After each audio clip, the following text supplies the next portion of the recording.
थमाते थे, अब सवाल पूछ रहे हैं। एक सवाल और पढ़ूंगी। संगीता का कोलकाता से सवाल है, सुनिएगा तौसीफ भाई। कोलकाता से सवाल है संगीता का।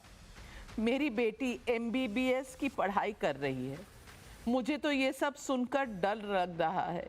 देश के नेता मेरा डर कैसे दूर करें? तौसीफ भाई, ये माँ कह रही है।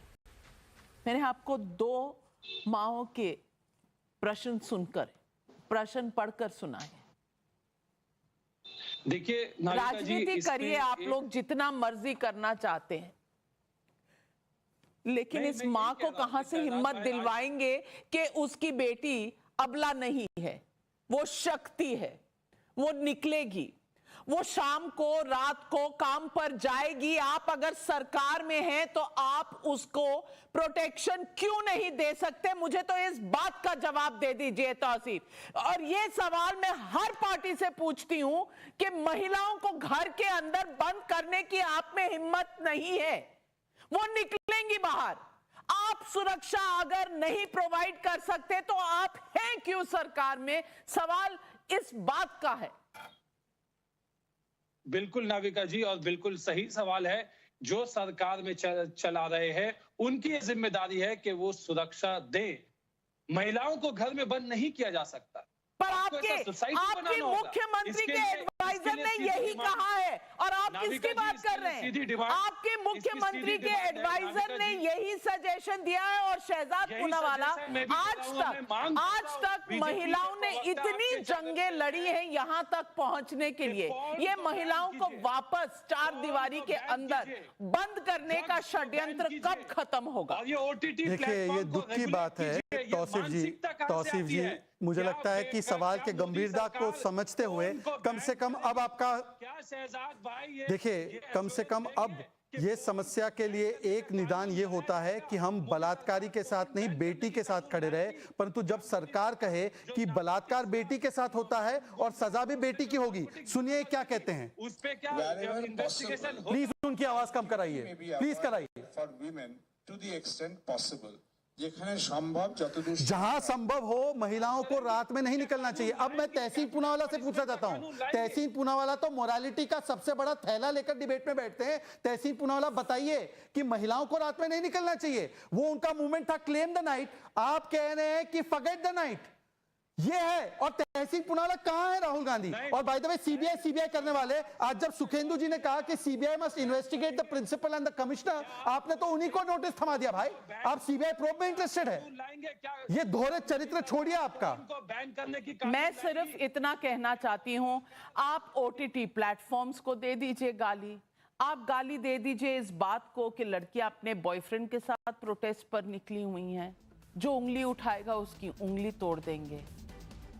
आज मैं एक महिला और महिलाओं की तरफ से ये कह रही हूं, हम उंगली उठाएंगे, तोड़ सके तो तोड़ लीजिए आप हमारी उंगली। हम सवाल पूछेंगे, कर लीजिए आपको जो करना है। और महिलाओं को 4 दीवारी में बंद करने की आपकी हिम्मत नहीं है।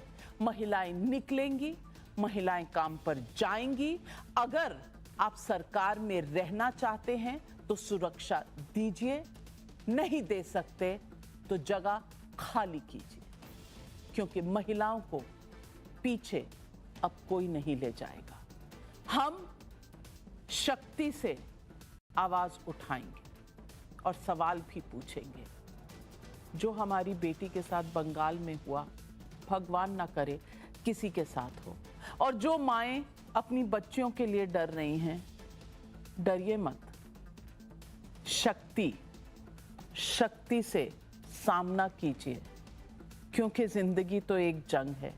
हर मोड़ पर एक नई जंग है और हम लड़ेंगे, बिल्कुल लड़ेंगे। और मैं इस पर राजनीति नहीं करना चाहती हूँ। किसी बेटी का सवाल है, आपके सामने पढ़कर आपको सुना दूं और इस पर आप मुझे जरूर जवाब दीजिएगा। श्रुति रायगढ़ छत्तीसगढ़ से पूछ रही है, पश्चिम बंगाल के कोलकाता में डॉक्टर बेटी के साथ रेप हुआ, उसकी निर्मम हत्या हुई, इतना जघन्य अपराध हुआ और अब इसके लिए यूपी के मुख्यमंत्री बाबा योगी आदित्यनाथ को तत्काल अपने पद से इस्तीफा दे देना चाहिए। क्यों राजकुमार भाटी जी?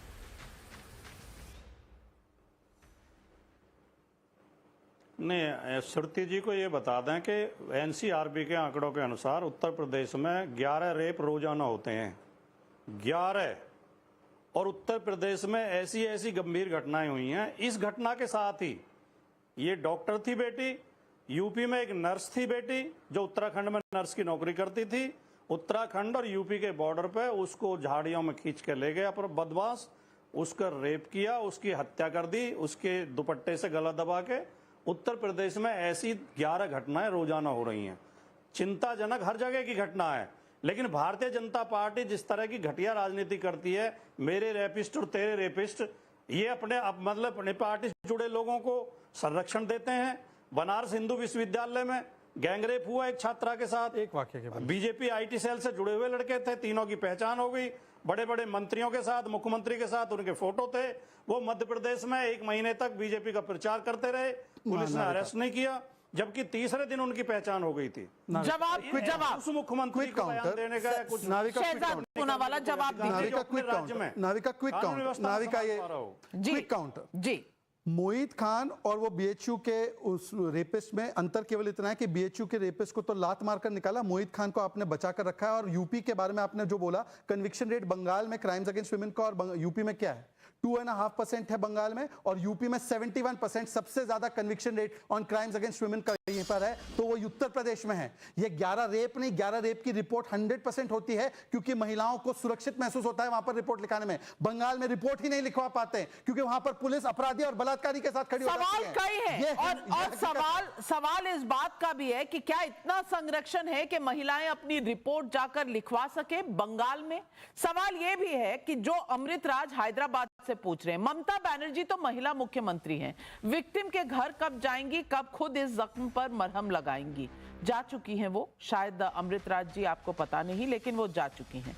प्रतीक्षा का रीवा मध्य प्रदेश से सवाल है, मैं महिला हूं, मेरी 2 बेटियां हैं, अब क्या अपनी बेटियों को यही सिखाऊं कि सुनो द्रौपदी शस्त्र उठा लो, अब गोविंद ना आएंगे, अब गोविंद ना आएंगे?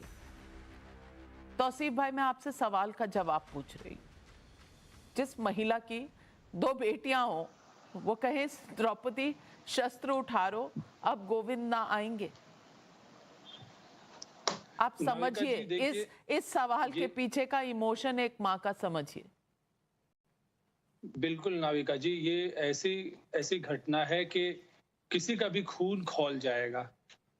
और यही वजह है कि मैंने शुरुआत में ही कहा था कि यहाँ पे वो तृणमूल और बीजेपी और कांग्रेस और ये वो मुद्दा नहीं है। कृपया करके ऐसा ना करे कि आप जो है इसे पॉलिटिकल टर्न दे। आज मांग सिर्फ इतना होना चाहिए कि 2-3 दिन तक इन्वेस्टिगेशन कोलकाता पुलिस ने किया था, 12 घंटे के अंदर में एक आरोपी को पकड़ करके गिरफ्तार कर लिया था। लेकिन उसके बाद जो परिवार वालों ने कहा कि भाई इसमें और भी लोग मौजूद हैं, और भी लोग इन्वॉल्व हैं, तो इसका अभी तक क्यों नहीं खुलासा हो रहा? सीबीआई 5 दिन से क्यों नहीं कोई किसी को अरेस्ट कर रही? आखिर इंसाफ कब मिलेगा? इंसाफ तो नहीं दे रहे और डिमांड करते हैं कि ममता बनर्जी को गोली मार दो। क्या यह इंसाफ है कि आज के जब एक हमारी बहन के साथ में ऐसा घिनौना हरकत हुआ, आज हम उसके इंसाफ के लिए उसके अपराधी को फांसी में चढ़ाने की जब हम मांग कर रहे हैं, आपका सवाल, ममता बनर्जी को गोली मार दो। चलिए, पहले नोटिस थमाते थे, अब सवाल पूछ रहे हैं। एक सवाल और पढ़ूंगी। संगीता का कोलकाता से सवाल है, सुनिएगा तौसीफ भाई, कोलकाता से सवाल है संगीता का। मेरी बेटी MBBS की पढ़ाई कर रही है, मुझे तो ये सब सुनकर डर लग रहा है, देश के नेता मेरा डर कैसे दूर करें? तौसीफ भाई, ये माँ कह रही है। मैंने आपको 2 माँओं के प्रश्न पढ़कर सुनाए।